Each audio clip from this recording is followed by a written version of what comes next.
Seminário no ar, um estudo bíblico sobre o tema Sal da Terra e Luz do Mundo. Aula número 5. Deus lança fora o sal insípido. Está escrito lá em Mateus, no capítulo 5. O sal insípido é lançado fora, para nada presta. Isto é uma figura de sofrimento da parte de Deus. O Senhor toma a iniciativa. Quem pisa o sal não pisa com a mesma intenção de quem pisa a uva. Quem pisa a uva é com um propósito superior. O pisar da uva significa um sofrimento que tem resultado posterior. Mas o pisar do sal insípido não. É um pisar para sempre. É um ser lançado fora sem oportunidade de voltar mais. Ninguém vai reconsiderar a decisão feita de buscar o sal que já foi lançado fora e trazê-lo.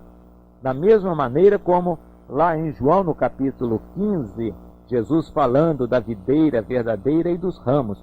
O ramo que não presta é cortado, lançado fora, é seco, ele fica exposto ao sol, é seco e depois queimado. Ninguém vai pensar depois em buscar as cinzas daquele ramo que foi queimado para fazer de novo um outro ramo. Não é assim. O ser lançado fora e queimado não é a mesma figura de ser limpo, ser podado para posterior maior frutificação. Existem diferenças e nós queremos realçar esta diferença. Deus castiga a todo filho a quem ama. Está lá em Hebreus, capítulo 13. Deus quer que os filhos sejam obedientes. Mas também no meio do povo de Deus, o Senhor lança fora aqueles que não são filhos, aqueles que se portam aleivosamente contra o Senhor, aqueles que se portam com rebeldia, são lançados fora, como o foram Coré, Datã e Abirã, naquela revolta democrática contra os líderes que Deus havia instituído. Existe, portanto, uma diferença entre Deus castigar um filho e Deus fazer juízo sobre um lobo misturado no meio das ovelhas. Compreendeu? Vamos enfatizar o fato de que Deus é grave, Deus é sério, Deus tem poder e Ele age. Deus não é omisso, Ele age. Muita gente acha que Deus é omisso, que Deus deveria fazer isto, Deus deveria fazer aquilo. Bem, se é assim, a começar de você, Deus deveria ser mais rigoroso no nosso raciocínio. Mas se Ele não é mais rigoroso, como nós às vezes achamos que Ele deveria ser, é porque a misericórdia dele está na frente. Rigoroso Ele é, porém a sua misericórdia vai na frente. Desde que haja um vislumbre, uma luzinha de oportunidade na sua vida ou na vida de quem quer que seja, Deus está contemplando essa possibilidade de arrependimento, de mudança, de quebrantamento. Ele está contemplando a possibilidade de mudança, de transformação, de retorno. Deus está sempre pensando no retorno do filho pródigo. Filho sempre pode retornar e enquanto é filho, enquanto há vida, Deus está dando oportunidade.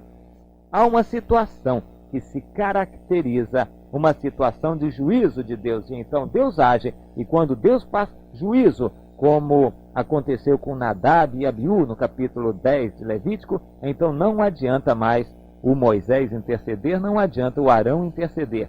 Deus faz juízo, lança fora, elimina do seu povo aquele que é o mau fermento, aquele que se rebelou contra Deus, para a purificação do corpo.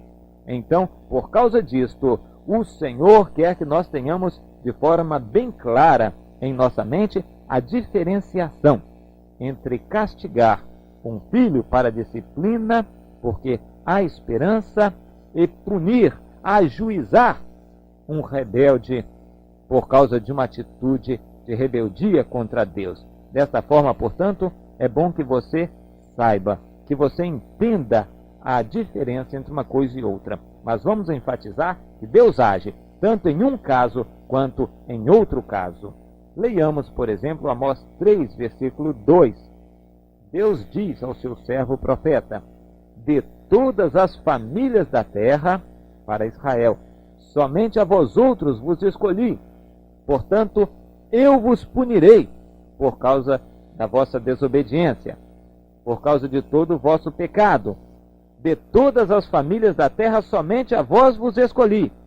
Portanto, eu vos punirei. Presta atenção. Deus nos escolheu. Falamos na aula anterior.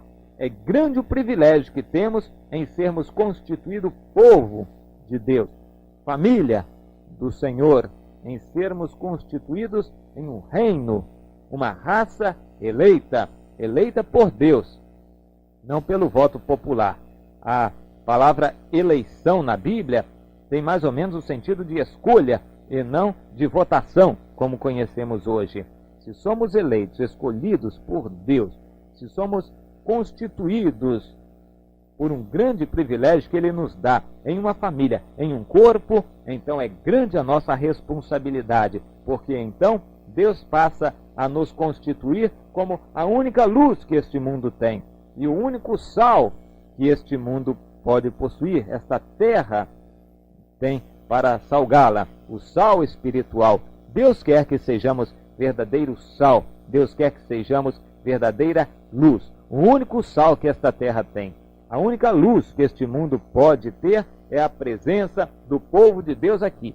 Agora, se o povo de Deus for falho nestas missões para as quais Deus o chamou, então já não resta mais esperança. Então Deus age rigorosa e poderosamente.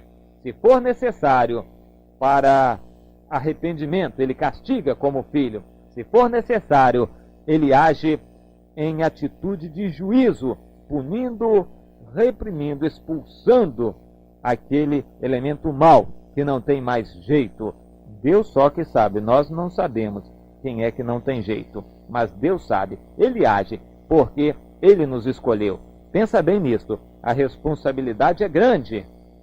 Em Neemias, no capítulo 9, a partir do versículo 26, eu quero meditar com você em um trecho daquela oração de confissão de pecados. É uma coisa muito séria. A oração de confissão de pecados, os 3 capítulos 9 de Daniel, Esdras e Neemias. Os 3 capítulos 9 são orações de confissão de pecado e de intercessão por um povo rebelde, um povo pecador, um povo distanciado de Deus. É bom que você saiba disto. Então está lá a partir do versículo 26.